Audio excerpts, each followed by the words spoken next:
en la situación del paro de muchas familias que lo están pasando mal en España y para las que Cáritas se ha convertido en una alternativa. Vamos a ver primero ese spot del que tanto se ha hablado de lo que está haciendo esa organización.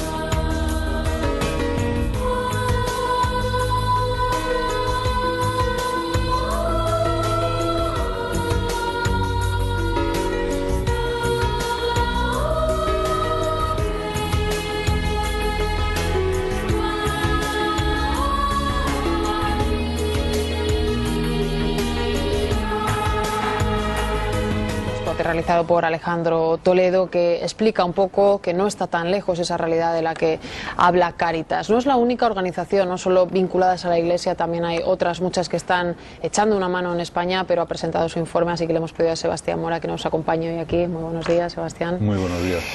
Es el dato de la EPA el que también nos anima un poco a preguntarte, es un dato terrible por lo que está ocurriendo.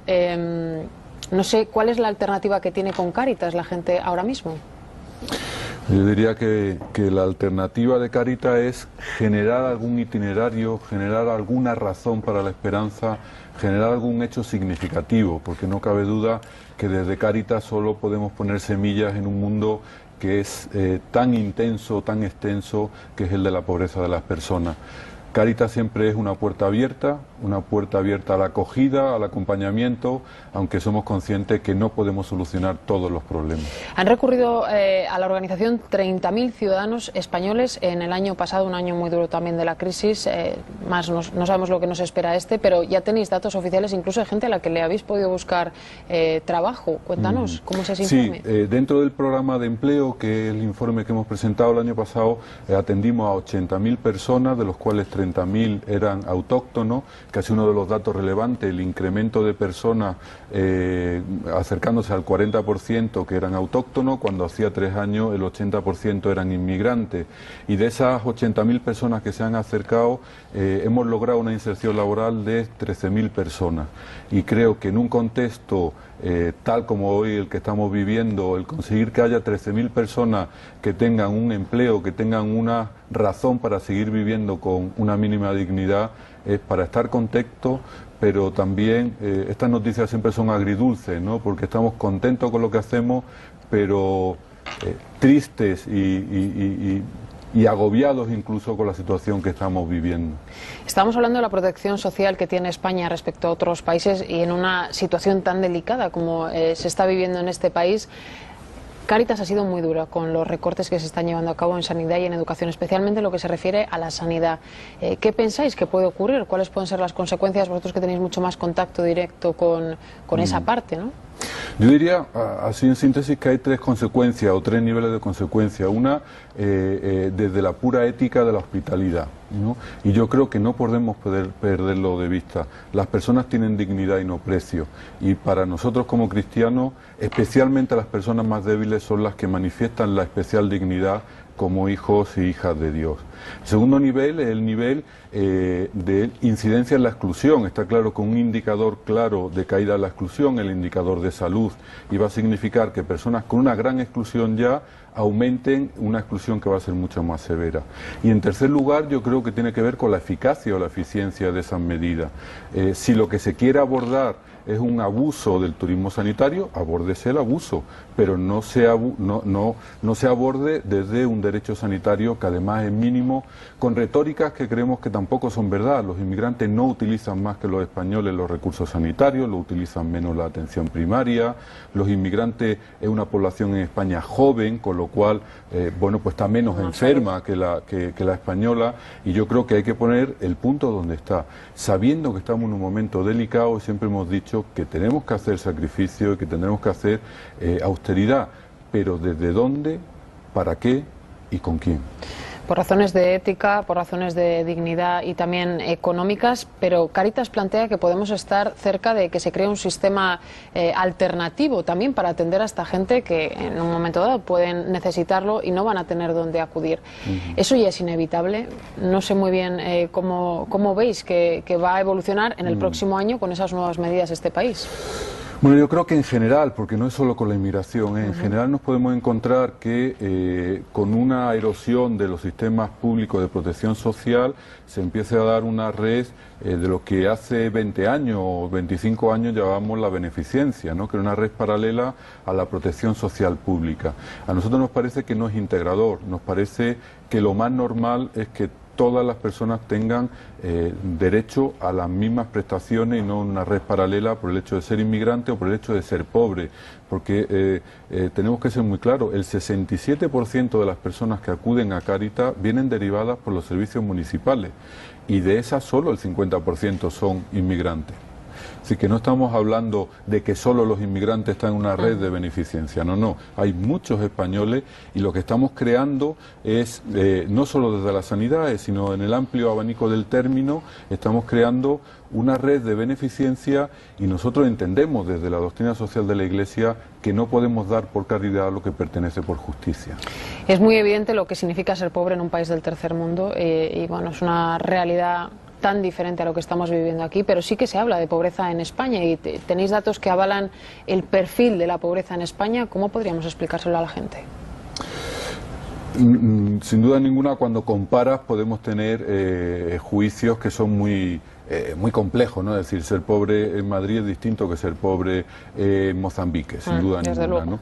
Pero la pobreza en España tiene que ver con aquellos medios para la vida que no son suficientes para vivir con dignidad. Tiene que ver con la alimentación, tiene que ver con pagar la luz, tiene que ver con tener una vivienda digna, tiene que ver con poder comprar los libros de los niños, tiene que ver con poder comprar un uniforme, tiene que ver con tener un mínimo de ocio, tiene que ver con tener una dieta mínimamente equilibrada, que es un dato que empieza a aparecer en España y muy preocupante con los menores, que empieza a haber síntomas de malnutrición en algunos colectivos de menores, porque no comen suficiente proteína, porque hay una alimentación deficiente. Eso está ocurriendo en España y yo creo que España hoy por hoy como tasa tenemos de las tasas más altas de pobreza de la Unión Europea. Lo que no nos podemos permitir, que ya somos un país pobre, es ser un pobre país que abandona a los más débiles. Creo que si no reconocemos el compromiso que tenemos que tener con los más débiles, acabaremos no reconociéndonos como país, acabaremos no reconociéndonos como sociedad. Y ahí influye también el recorte en cooperación, no solo sanidad y educación. ¿Cuál es la opinión que tiene Cáritas de ese recorte que se lleva a cabo en el presupuesto? Sí, en cooperación también lo hemos dicho, si la media de los distintos ministerios del 17%, en el ámbito de exteriores y cooperación ha sido del 57%, llegando a que los convenios previstos para este año se han quedado en cero. Se van a mantener los convenios que existían, pero los convenios con las ONG, que este año había habido un concurso público, que había habido una previa presentación, se han quedado en cero, se han anulado. Nosotros no nos creemos, y con el argumento que antes te decía, Ana, no podemos renunciar a una atención a los más débiles, seguramente habrá que disminuir, seguramente habrá que meter elementos correctivos, seguramente tendremos que cambiar los focos, pero no podemos renunciar a ser lo que somos, y lo que somos somos una sociedad que tiene que ayudar a aquellos países que están por debajo de sus necesidades. Menos que antes, sí, de manera distinta, seguro, y yo creo que los recortes en cooperación más que una bajada en el presupuesto pueden suponer un cambio de modelo en las políticas de cooperación. Cuando anunciamos que venía Cáritas a explicar ese informe, ha habido gente que planteaba dudas por la vinculación que pueda tener con la Iglesia. Ahora se va a hacer la declaración de la renta. No sé cómo vive alguien desde dentro ciertas, no sé si contradicciones o no, con los discursos oficiales de la Iglesia, con quien no tiene un discurso oficial. ¿Eso cómo se vive desde dentro? ¿Los ingresos que recibe su organización? Sí, nosotros siempre lo decimos, Cáritas es la Iglesia. No somos ni siquiera una institución de la Iglesia. Cáritas somos la Iglesia en su dimensión caritativa, y como en toda institución, pues siempre nosotros decimos que la Iglesia es santa y pecadora, tiene sus contradicciones internas y tiene sus grandes bondades, y tenemos que aceptar la crítica y ver lo que hay de verdad en la crítica para mejorarlo y, bueno, pues también defendernos de críticas que a veces no son tan lógicas como nosotros podemos entender.